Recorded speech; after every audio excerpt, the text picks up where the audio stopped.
Okay, right. We are now going to discuss how resilience and ESG are now essential prerequisites for investment in tourism destinations. In a sense, that has been what we've been addressing all day. And beneath the terminology, resilience, ESG, what we're talking about is sustainability, environmental awareness, inclusivity, making sure that the whole community is part of tourism. And all that these prerequisites are governmental recognition of that. So I want to discuss the ramifications and opportunities that emerge from this with my very distinguished panel. Can I please first welcome onto the stage the Honourable Dr. Abulfas Garayev, who is the former Minister of Culture and Tourism from Azerbaijan. Welcome. Thank you. And just to explain, Dr. Garayev has held several ministerial positions in culture and tourism over the last 3 decades. And you're a member of the UN WTO, now UN Tourism Executive Council, and a Vice Chair of the National Commission of Azerbaijan for UNESCO. Yep. Also happens to be Azerbaijani, as we know, and that is where COP29 is going to be. Yes, I'm going to. And we're going to address that as well coming up. Also, can I bring on stage now, please, Anne Lotter, the Executive Director of GTTP. Now, GTTP is a charity. Welcome, Anne. Thank you. Is a charity which invests in young people by providing free, quality skills training worldwide for 16 to 19-year-olds. So helping to support a route into work for them and providing us with the next generation of tourism specialists, we hope. Yep, all from all around the world. I think you support 700,000 young people? Yeah, nearly 700,000 in 17 countries annually go through our training program. And we were just saying earlier about, the generation of jobs, but on the other hand, it's the need for people to go in those jobs and how we're going to link those two things together. So. And this will come up again. This will be a big feature of our conversation. Can I please welcome back Ola Wright, CEO of the West African Tourism Association. There she is. Now, Ola has over 30 years of experience in business ownership, management, consulting, and admin. And she's worked with governments in Africa and the Caribbean. So she knows what it's like from both sides of the fence, if you like, in terms of how you deal with regulation and how you deal with these things like ESG as you go along.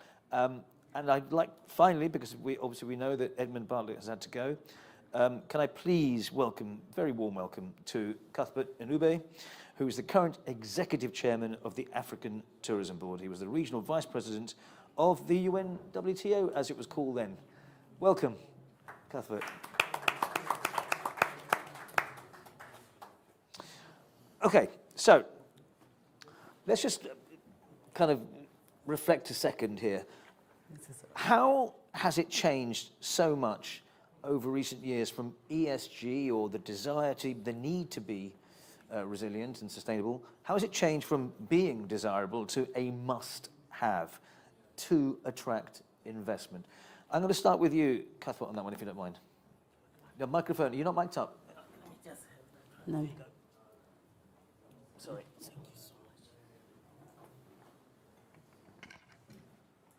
Thank you so much, Reg, and thank you so much, Dr. Taleb. It's so good to see you. Yes, there is no tourism, there is no progressive without social responsibility. There is no tourism without acknowledging and appreciating our environment.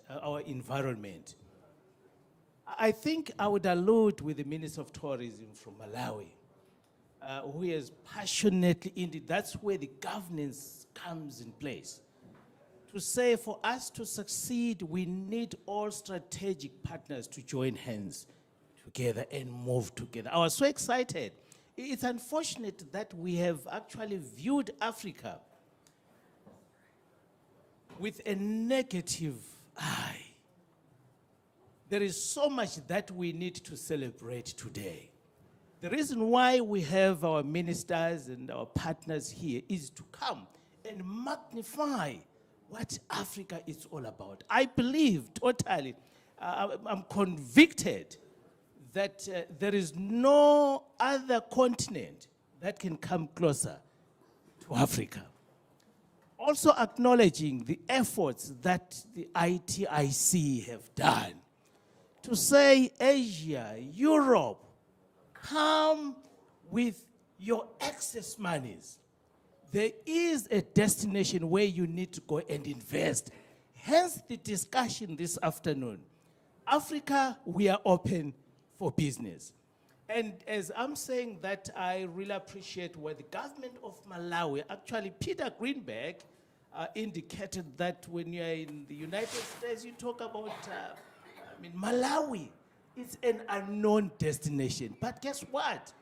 They have done what the United States have failed to do for decades. They have done what the United Kingdom has failed to do, to say, wow, we are opening our destination and giving 79 nations a free visa. That deserves to be on the front line for the next decade in celebrating what Africa has done. So, in other words, colleagues, it's imperative that the ESGs, we cannot do without them. When we talk about sustainability within our economies and sustainability, especially within the tourism framework. And can I just ask that the background noise, is that coming down a bit in the background? Yeah, hopefully they'll... Felicia? Yeah, good, thank you. And on that point, I want to... Somebody made this comment earlier on today, which is that actually, in the African way of doing things, historically and culturally, sustainability is almost part of the genetic makeup of that. That's what African society has always done. Is that... For decades, that's true. Totally agree with you. When we talk about our cultural diversity, actually, yesterday we went to one of the shops. It's a supermarket. When we went in there, on the other side, we had bananas. And I realized that one of the bananas was turning black. And what did I do? I did not pick up that banana. I went to the other side where I got my soya milk, which I so much and passionately enjoy. That's all about Africa. Africa is a supermarket with our diversity in terms of culture, with our diversity in terms of our offerings in investment and also in indulgence in terms of tourism. So that's our culture in making sure that these social environment, they are appreciated. And of course, we do have small rotten bananas. But why should we focus on those one or two bananas? Leave them alone. Go and pick what you feel that is the best that will assist you. In other words, we are saying as Africans in Africa proudly, there are so many opportunities that we can explore. That's why this conversation that says, come, let's tell you what Africa is all about. That's why the emphasis on our investors to say, come and grow your network, come and grow your wealth in beautiful Africa. When you look at the influx of the Chinese community, the influx of the Asian community, the influx of even the Americans coming to Africa, it is because they've realized that Africa is a niche market for growing their wealth and their investment. Thank you. Thank you. So, Dr. Yusuf, when we look at how ESG, how sustainability, how all these issues have become, as I say, prerequisites, for a lot of businesses, that might be regarded as being an obstacle to moving forward. How do you perceive it? I mean, you obviously have been in tourism for a long time and business ownership. You know about what the matter is that, from my point of view, it must pass a certain period of time when the logo, when the slogan starts to be something accepted by everyone. And we are now observing this, because maybe 10 years ago, We didn't even talk about the ESG Yep. or sustainable tourism. But I think from the other point of view that for this period of time, it's important to link these ideas to another word, responsible tourism. Responsible tourism is meaning that whenever you are planning to do something, you have to understand that you are linked to the people. People who are involved in the tourism without people is nothing. It was noted here today. So, if we are doing this tourism in favor of these people, or we are going to do it in favor of gaining the income for the private sector, there are two different approaches. So, when the logo and slogan starts to be something attractive for the community, then it turns to be the must matter. And in this case, the matter of education, matter of awareness is taking a great piece of the work. Today we were discussing a lot of matter, and it was really very interesting discussion today. I didn't leave the room since early morning. Very good. I believe that really all the interventions and thoughts were quite of the high profile and very important. But we forgot that nowadays the ESG and resilience today already started to be something accepted on the international level, on the level of the World Tourism Organization, of the United Nations and whatever. And from this point of view, I missed here maybe, we forgot about the Stockholm Declaration about the tourism and environment. We forgot about the Marrakesh process, which is leading this industry towards the environmental protection. And from this point of view, you told that in 3-4 days in Azerbaijan, in Baku, in our capital, where I used to be the minister, the COP29 will start. And imagine yourself, it's COP29. This is the matter of the environmental protection and whatever. First time ever, the topic of tourism will be included in the agenda. Yeah. It means that today, the matter of resilience, the matter of the ESG, started to be something which will be discussed and approved, inshallah, as we hope, at the level of the heads of the states. It means that today, tourism is the driving force to the understanding of the necessity of protecting the environment, to take care about the local communities and the people involved in that, and of course, the professional governance where we need and require the partnership between the government and the private business. So this is the way, and I think that if we will accept these documents, by the way, only now, thanks to Taleb Rifai, we had at the time being, when he was the General Secretary, we were all concentrated on the satellite account of tourism. Today, first ever, United Nations made the financial statistics, how to check the sustainability, level in tourism. So this is methods now. Now we have something which will give us possibility to measure the involvement of the people in this process. So from this point of view, I think that we must concentrate on the possible investors to bring to them the awareness of that, of this importance of the following these requirements, and to entrust them that only with that and with the support of the governments, we will have sustainability, we will have resilience, which will permit them to generate the money which they will invest. So this is the way which I consider is most, preferred now, and thanks God, everyone already started to be joined in this idea. Thank you. I mean, you're right. I mean, there's two things there, actually. First of all, that tourism is, I think, still the fastest growing industry in the world. We are talking 11-12% of the global economy. We are talking jobs-wise an incredible source of new jobs. And only now, when it comes to COP29, have they got a voice at the top table. It is quite incredible. It is way too late, but it's better late than never. And I think it's a very important point you make there.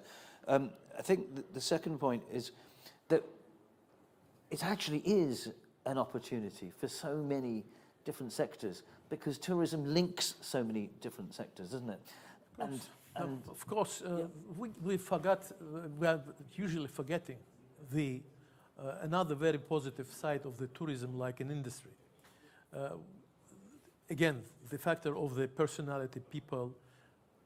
What is about the peacemaking force of tourism? Better understanding, better acknowledgement with each other, better involvement in the different cultures, acceptance them, intercultural dialogue, and whatever. So tourism now is not only this is a new industry. It is not the industry of machinery or whatever, of education, for example, juridical industry and whatever. This is the industry which occurred not very long time ago, like an industry. And it started to be accepted by the industry with the development of aviation, transportation, and whatever. Before that, it was not industry. But nowadays, this industry is dominating, as you said, more than 12% of the world GDP is going there. So it must dictate some, possibilities which they have, and the implementation for that. Today, I'm sorry to give this example. Today was the discussion about the talk between Minister of Transportation and Minister of Education, Minister of Tourism, and how they misunderstand each other. The way is very clearly seen. Thanks to recommendation of our old friend Talib Rifai, he met with our president 10 years ago and said, my advice to you is to create the Council of Tourism where all the state ministries will be represented. He did it. I was chairing this for 3 years. And as a result, we facilitated visas, we facilitated transportation, we started construction, investment came, and so when the government is interested in the implementation of the development programs of tourism, then this is the possible way. And no Minister of Transportation will object that, because he will know that at the end of the day it will generate the money. So the government must follow up the requirements of the international processes going on in tourism industry, implementing them on their local level. This is the way. Thank you. One very important part of ESG is the S-bit, and the S-bit is very much up your street, Anne, and we did refer to it earlier. So do you see that the new thinking, the new regulations really, are actually very good for the future of education and training for young people? In other words, it's saying this has to happen.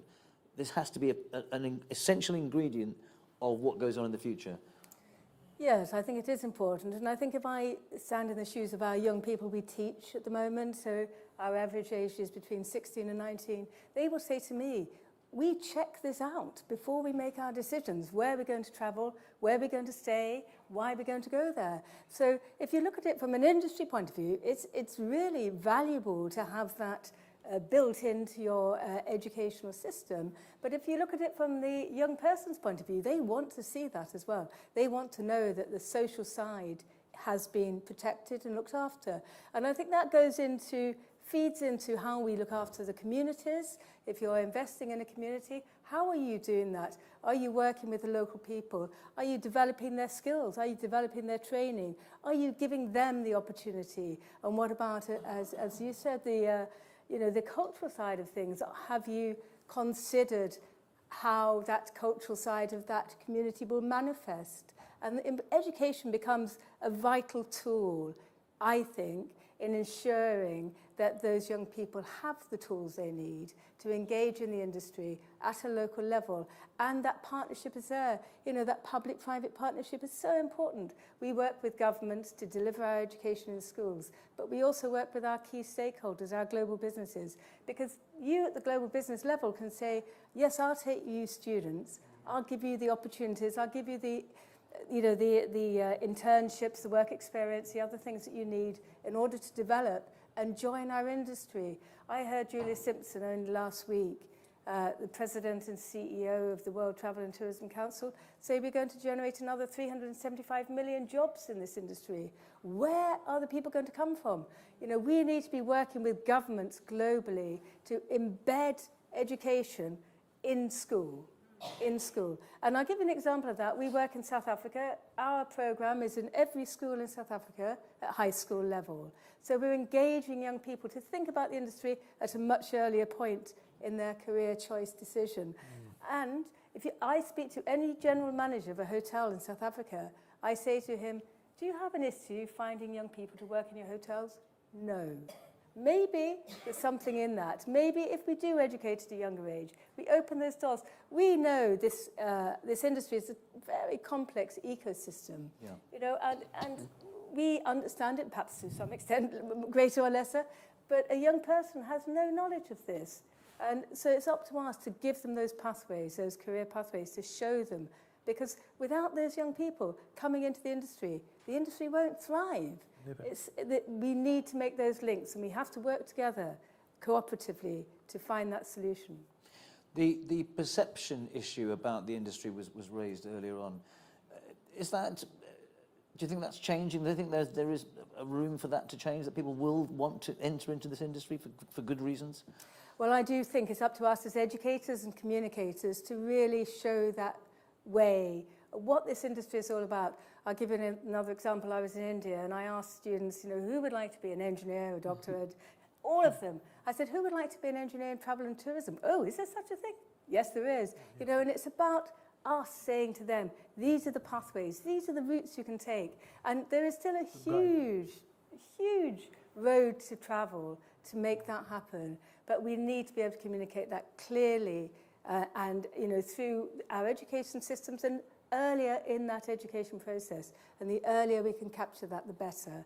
Because the sooner they know about the industry, the sooner they'll consider it as an opportunity. If they don't hear about it until they're at university, it's quite likely too late to capture a vast percentage of those young people. We need to start that process earlier, and we need to be really clear in what those opportunities are. Because I don't think we're anywhere near that at the moment. There's still a very negative perception. I know Minister Bartlett spoke recently about offering young people working in the sector different ways of engaging with it. And very cleverly, you know, what about pensions? What about healthcare? Can you offer these people the same package as you offer somebody in the corporate sector, for example? You know, and there's maybe a little bit of thinking to be had around what that looks like. But definitely we need to work harder to engage and encourage young people. Thank you.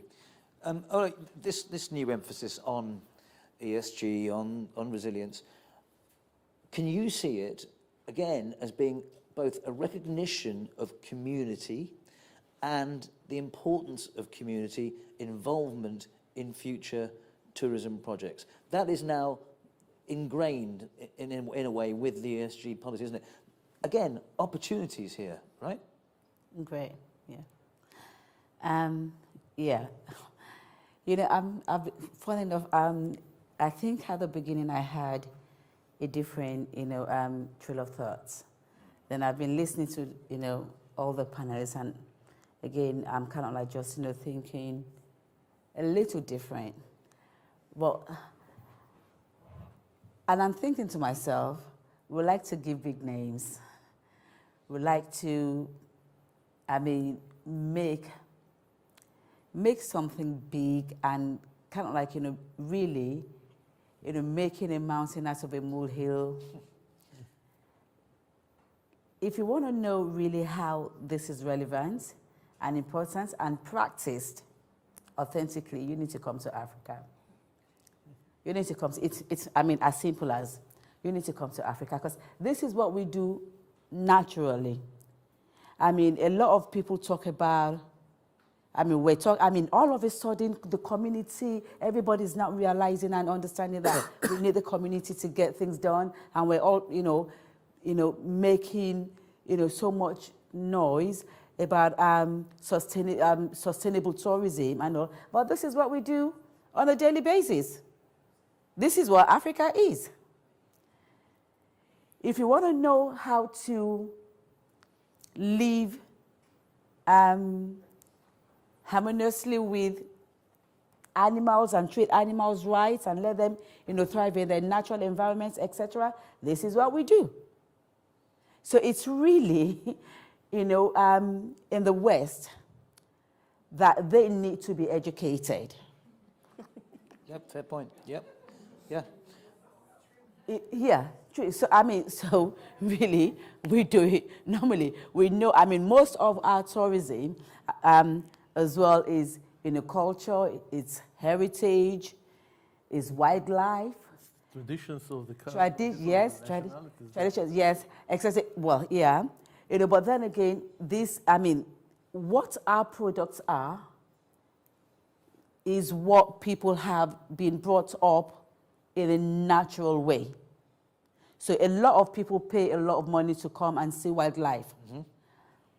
But we know because we live with them.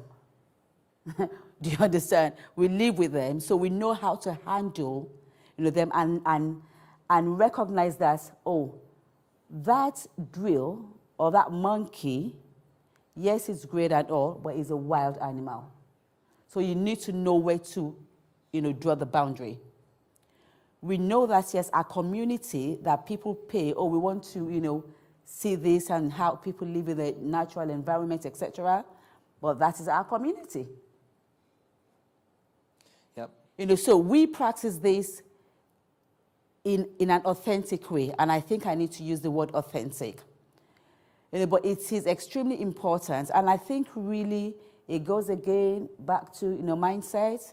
So I think people need to not think that the West has it all, but they need to come to the experts and actually get how to properly operate this and how to establish this. So you need to get yourself to Africa and come and learn. So don't think that we need to bring, go and teach them. No, because we have it. So we need to teach, the world, because we live with this on a daily basis.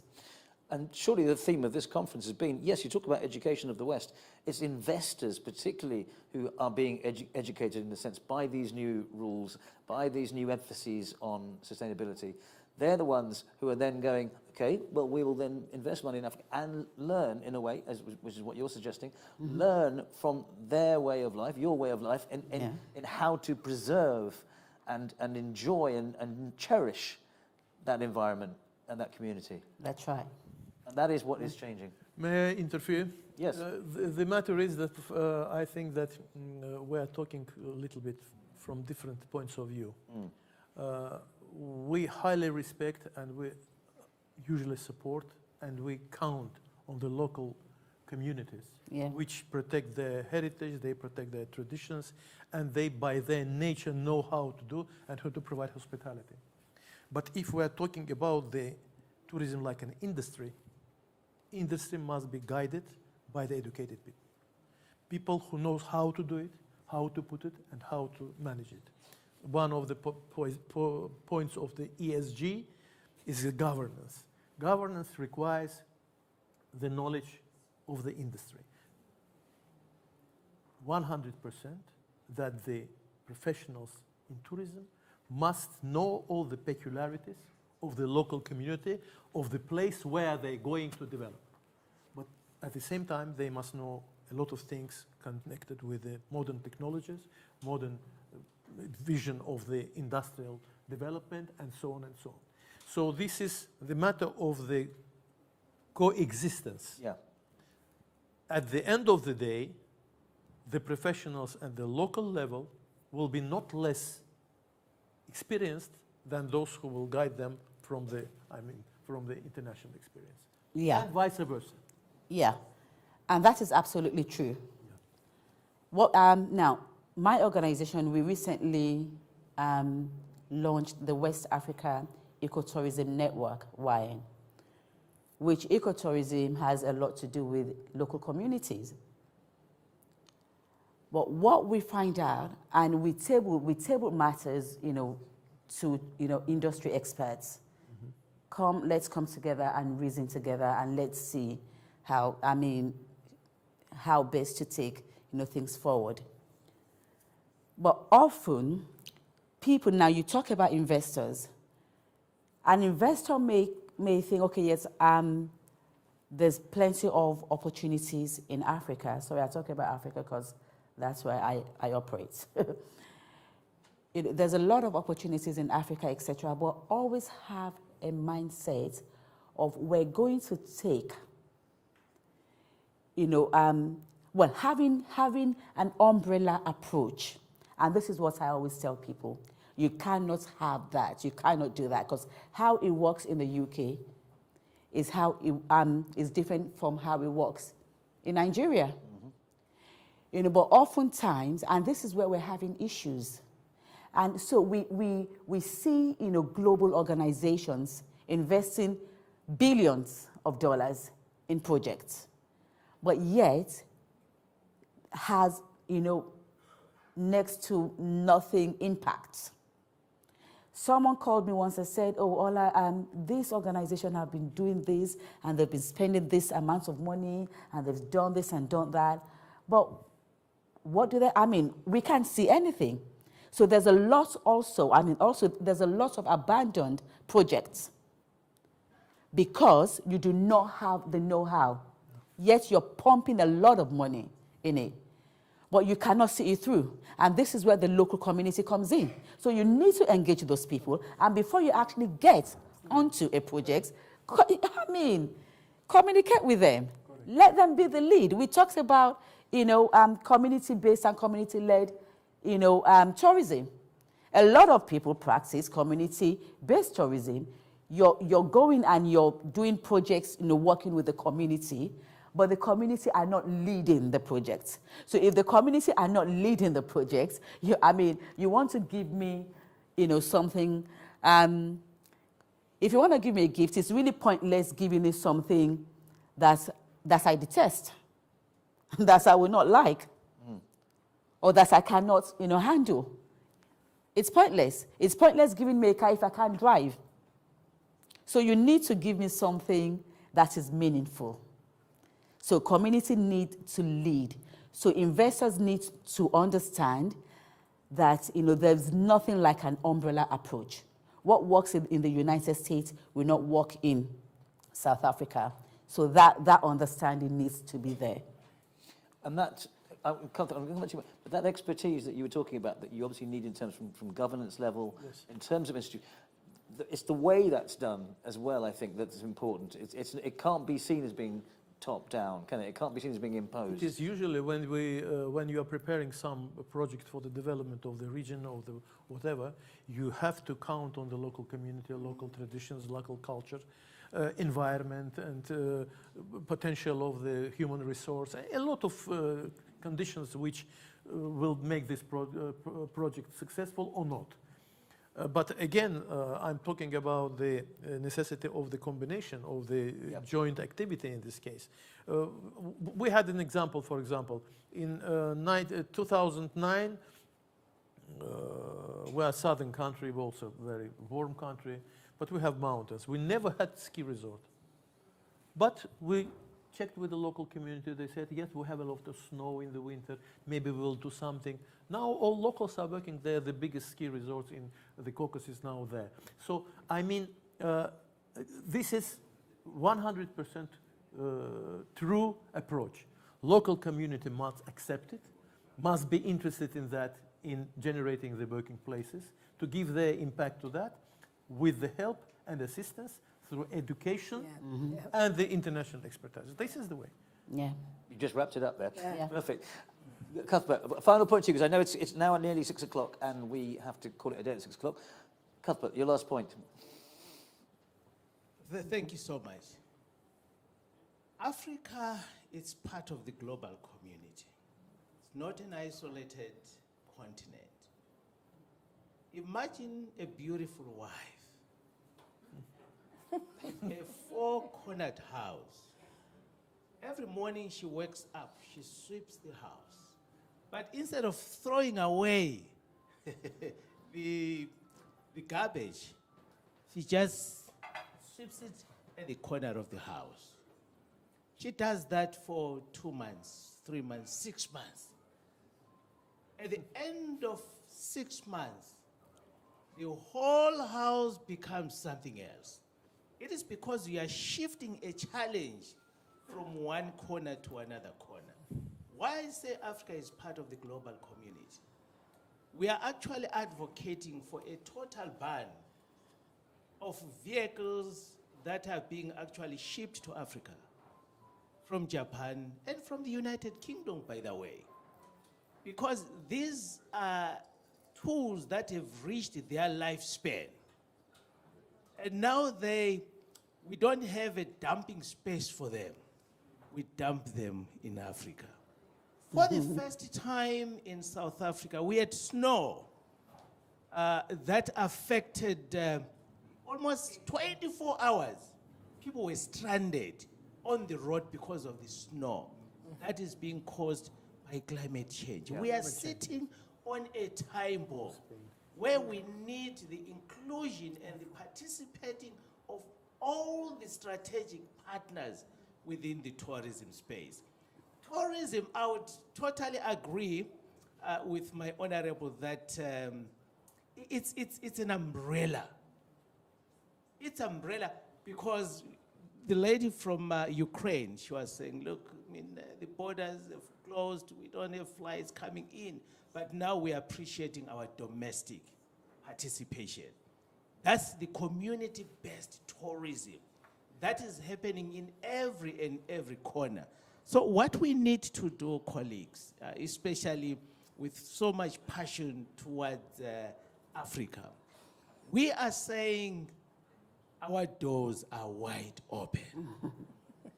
If you don't appreciate what's happening in South Sudan, because of the challenges that they have, it doesn't mean that their neighbor in Rwanda, they are facing similar situations. They are striving in terms of what? In terms of tourism. We need to work together. If there was a time where all of us across the globe, we join hands, we collaborate, and we push towards the resilience and appreciating, of course, our domestic and appreciating our regional and our continental and beyond, we need one another. We are a one big family. Dr. Taleb used to actually passionately say, in tourism, we are all one. There is no one who's better than the other. So we need to work together and appreciate Africa and appreciate Europe and appreciate all of us so that we can push towards one goal, sustainability, and make sure that we grow our economies through tourism. Thank you. Thank you, Cuthbert. Thank you, Ula. Thank you, Anne. Thank you. Thank you, Thank you Professor. very much. Thank you so much for the panel.